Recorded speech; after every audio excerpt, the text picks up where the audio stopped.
Welcome back, guys. This is EmoTempest here with a first Opus 4 deck profile. I took this to locals this weekend and I went undefeated. It did really good, actually, surprisingly good. But it's pretty, you'll see why, and I'll just get straight into it for you. I call this the Knights of Pluto, and if you've ever played Final Fantasy IX, you know why. But yeah, we'll start off with 3. Steiner, the starter deck one. Mainly for the EX burst and to search your other category 9 players characters, and then 3 of the new legendary Steiner. This guy's great. If you've already taken 3 points of damage, when he comes out on summon, he will let you draw a card, and you can duel any active water forward to give him 1,000 power for the turn, and that effect can be done multiple times. So as long as you have multiple active forwards, he can continue to do that. So it works really well. He did a lot of work this weekend. And then his other knight is Beatrix, another Opus 4 card. Great, well, honestly a great forward altogether. Right on curve, 3 cost, 7,000. It gets plus 1,000 if Steiner's out, and when Beatrix attacks, reduce all your opponent's forwards by 1,000. That's ridiculous. It kind of undoes any continuous buff they might have, like the Waka, or I don't know what they're called, Duke, I think, for the ice, and Maria, for example. Anything like that, it just pretty much undoes it, leaves them at their base power if they're running any of that Lulu.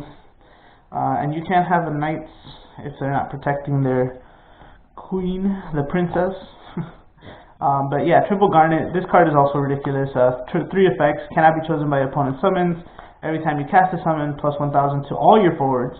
So if you swing Beatrix, you reduce all of their forwards by 1,000, and if you cast a summon, you buff all your forwards by 1,000. So there's a big difference there in power already. And the other princess, just because I know she's not from the same game, but Ashe is just such a great card. Also on curve with multiple effects. Whenever she's targeted by anything, by your opponent, give her plus 3,000, just like really wide. I've been waiting for another Ashe card to come out, so we can make a category 12 deck. I have ideas for that already, but that's not going to happen until I get more Ashe. And then, of course, the Savior, Zidane, coming through. I only play 2. I've gotten 3 in the past, and I've always found myself with multiples. And sometimes I'm just ahead that I don't have to get rid of them, or like, I don't know. I don't like having more than 2 in the same, or drawing into 2, so I always have 1 on the board, and then I draw into the other one, or I search the other one. So another great card, probably my favorite card from the set. I'm going to pick these up real quick. And then double Mog. Mog is an engine on his own. If you guys thought the category 9 engine already drew several cards, this alone will I'm sure you guys have thought, if you've seen the new set or if you play the game, you've seen this card and you go, that's pretty silly. He is really weak. He only 4,000 power. But when you have Walk on board, he's 5. And if, like I said, if Garnet casts any summons, he's 6. You can protect him. And as long as Minwu's out, they can't blow him up. But yeah, it's really just exhaust or tap, however you want to call it, and draw a card. So there's so many things. Like pretty much you're drawing 3 cards every turn. Occasionally you can get away with 4 if you're, so if you tap, your turn starts, you draw 2, and then he'll reactivate, and then you draw a 4th card. So if you might potentially end up with 9 cards in your hand at the start of your turn, it is incredible. This guy put in so much work. If you open him first turn, he fixes any bad hands, and or you put him down turn 2, he just puts you that much further ahead on good hands. So, and then 2 techs, because I wasn't sure which one to take, was Tomberry's and Malboro. Both of them have reducing opponent's forwards effects. Tomberry on enter, and Malboro when he blocks. So I'll go more into detail with those guys later, but pretty much these guys just stop any kind of attack. You just leave them on board. You just leave them sit there. If your opponent if you feel like they're trying to go for a game or make big plays, just let them run into those guys and you'll stop them. Or you can just reduce them by 2,000 on come in, or 4,000 on if you pay the water for it. But that's it for the forwards, and I guess the monsters. I'll go into the backups. Backups are very important in this one too. Double Astrologian.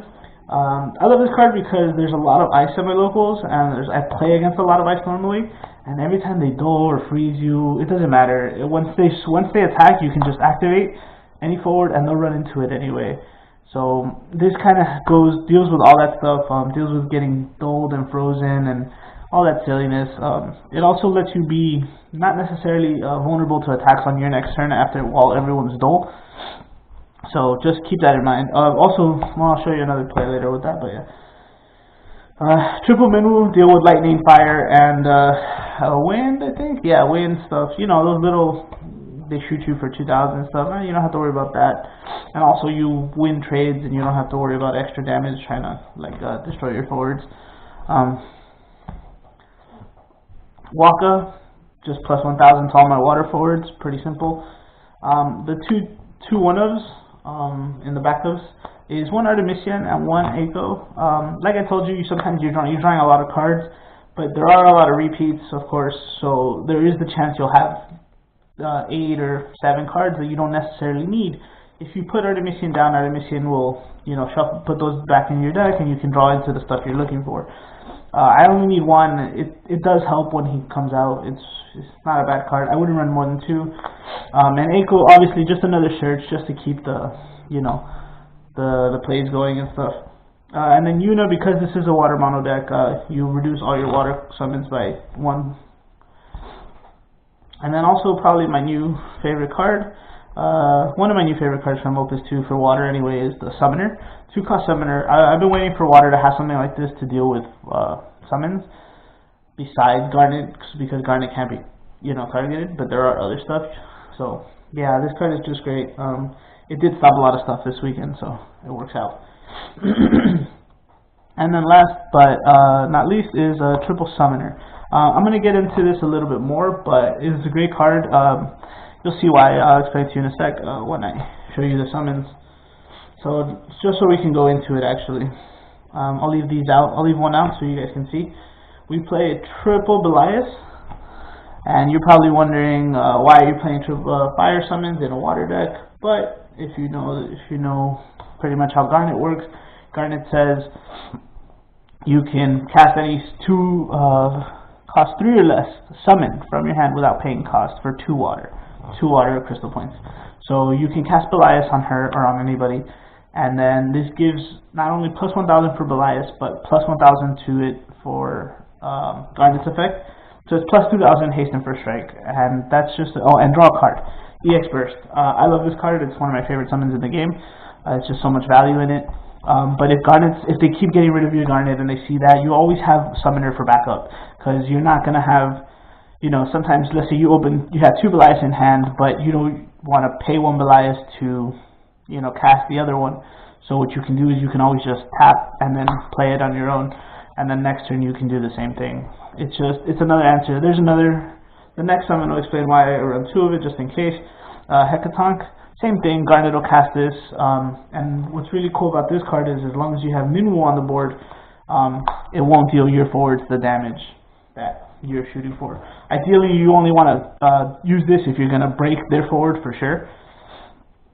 And remember, by the time this resolves, Garnet's effect to buff it up by 1,000 will go up.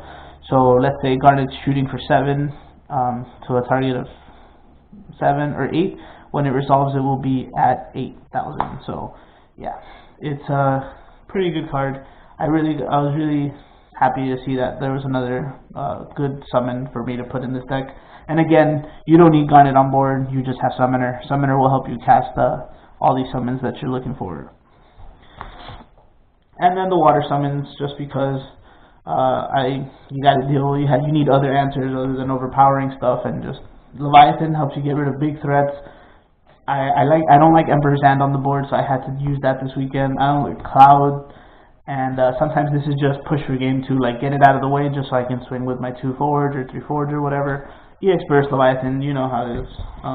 And then 2 Chukuane, also another EX Burst that lets you draw a card and kind of stop your opponent from attacking, even if they're really strong. Like you can reduce 1 forward and before it can attack, give you more ammo for your next turn. There's a lot of value in this deck. I think you kind of don't with the mug and all the EX bursts that lets you draw cards or search for something, you're never really minusing per se. If you started with a bad hand and you don't draw into mug, then yeah, you'll play a regular normal game, just play control and tempo and you'll be fine. But in the meantime, like, you have stuff like this to hold them off. Well, yeah, guys, that's it for the deck. Please let me know what you think. I took it to locals. I was really happy with it. If I do make it to the Ifrit event on December 16th in Orlando, I will probably take this. I really enjoyed it. It's, like I said, it's just great. I don't know if I'll make any changes yet. It might be between the monsters. I don't know which one I preferred. It will take a lot more play testing, but I think each of them did something in their own regard. Yeah, comment, leave anything, and just tell me what you think.